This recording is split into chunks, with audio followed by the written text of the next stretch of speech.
मुझे लगता है कि अभी थोड़ा महाराष्ट्र की तरफ चलते हैं। हाँ, आपने देश की कुंडली बताई है, महाराष्ट्र की कुंडली भी बताई है। 2026 महाराष्ट्र के लिए कैसा होगा? देखिए, महाराष्ट्र जब गोवा से अलग हुआ तो एक रेस्टलेस रही काफ़ी साल।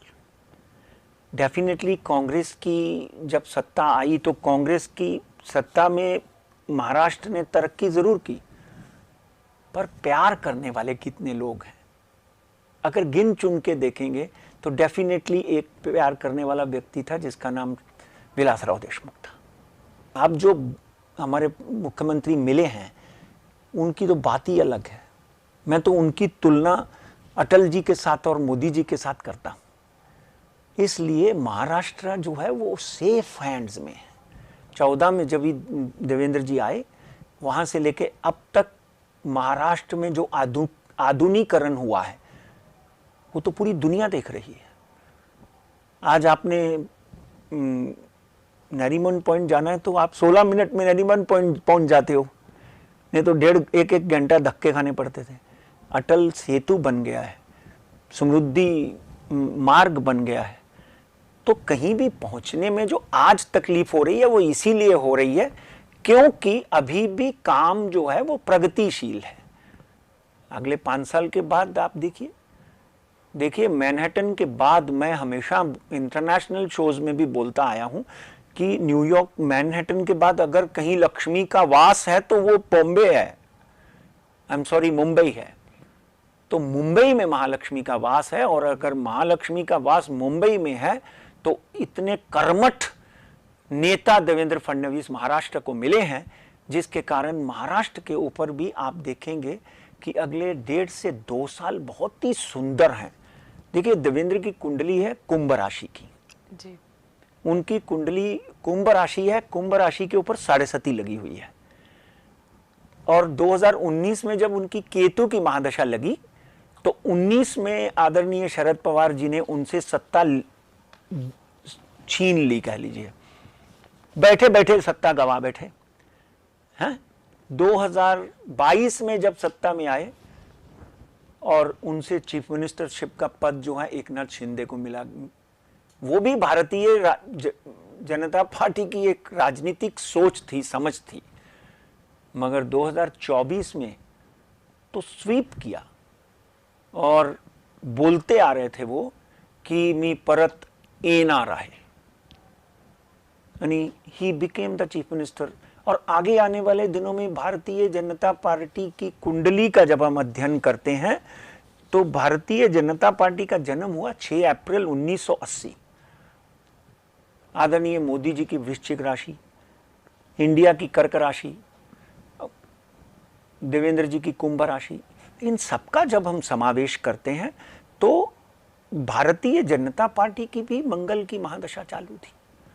डेफिनेटली कहीं ना कहीं आगे आने वाले दिनों में महाराष्ट्र में जिस तरह का आपने देखा जब एमएलए के इलेक्शन थे, जिस तरह भारतीय जनता पार्टी को सफलता मिली, आने वाले इलेक्शन में भी, अभी नगर परिषद का इलेक्शन हुआ, हाँ जी, उसमें भी बड़ी अच्छी सफलता हाँ मिली। जी। तो ये सफलता का मुझे लगता है रास्ता रुकने वाला नहीं है।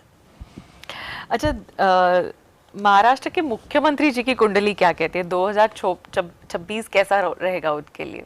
बिल्कुल, महाराष्ट्र में रहेंगे, दिल्ली जाएंगे, बीच बीच में कई सारे अटकलें लगती रहती है कि कभी ना कभी दिल्ली चले जाएंगे वो। तो क्या लगता है ये जो पूरा टेन्योर है 2029 तक वो मुंबई महाराष्ट्र में रहेंगे? 22 जुलाई 1970, जैसे मैंने आपको बोला कुंभ राशि है। केतु की महादशा देवेंद्र जी की खत्म हो रही है, टू बी प्रिसाइज 3/3/2026 को, और 7.5 खत्म हो रही है अप्रैल मई में। अच्छा, कुछ पंचांगों के हिसाब से अप्रैल में, कुछ पंचांगों के हिसाब से मई में, क्योंकि 15 दिन का फर्क है। तो अगर हम इनकी कुंडली का अध्ययन करते हैं 2026, पर्टिकुलरली 2026 में हम बैठे हैं और आपका सवाल भी पर्टिकुलर 2026 तक है, हाँ जी, तो अप्रैल 2026 तक देवेंद्र फडणवीस, मुझे 2027 तक मुझे महाराष्ट्र का संचालन करते हुए दिखाई देते हैं। ये उनकी कुंडली कह रही है। शुक्र की महादशा उनकी 3-3-2026 से शुरू होगी, 3-3-2046 तक जाएगी।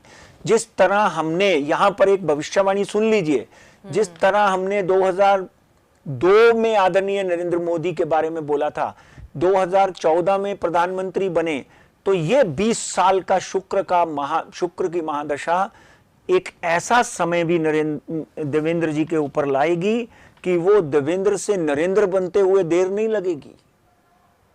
तो आप कह रहे हैं कि पंतप्रधान बन जाएंगे, वो प्रधानमंत्री बनेंगे? देखिए, भाग्य जायते कब बनेंगे? हाँ, ये भी बता दीजिए। भाग्य जायते सर्वदा न पुरुषम न कौशलम।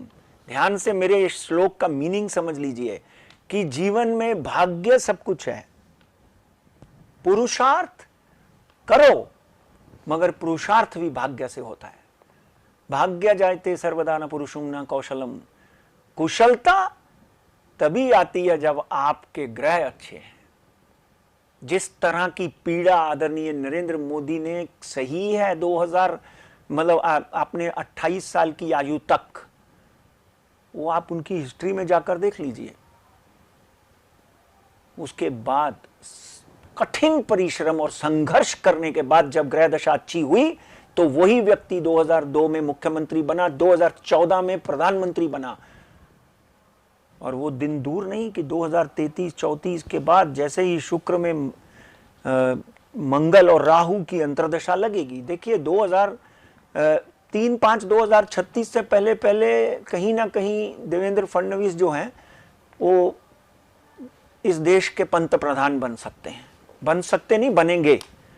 देश को एक समय पर आदरणीय अटल बिहारी वाजपेयी ने संभाला, भारतीय जनता पार्टी को बड़ा किया लाल कृष्ण आडवाणी और अटल बिहारी वाजपेयी ने, और जो रास्ता आदरणीय नरेंद्र मोदी ने शुरू किया है, उस रास्ते पे जाते हुए भारतीय जनता पार्टी को फडणवीस कोई कसर नहीं छोड़ेंगे।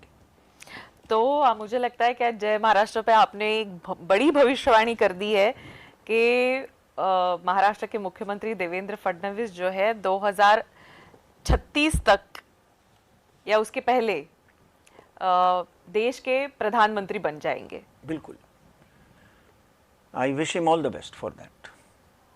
ये उनकी कुंडली कह रही है, ऐसा आपका कहना है? मैं तो कुंडली का ही अध्ययन करता हूं, मुझे और कुछ आता ही नहीं। अगर आप मुझे पूछेंगे कि कुछ और आता है तो शेयर मार्केट है, बस कुंडली का अध्ययन करता हूं। और कुंडली का बहुत से लोगों को ये पता है कि पिछले 30 सालों में पॉलिटिक्स एंड अर्थशास्त्र, इसी के बारे में ज़्यादा बात करता हूं मैं।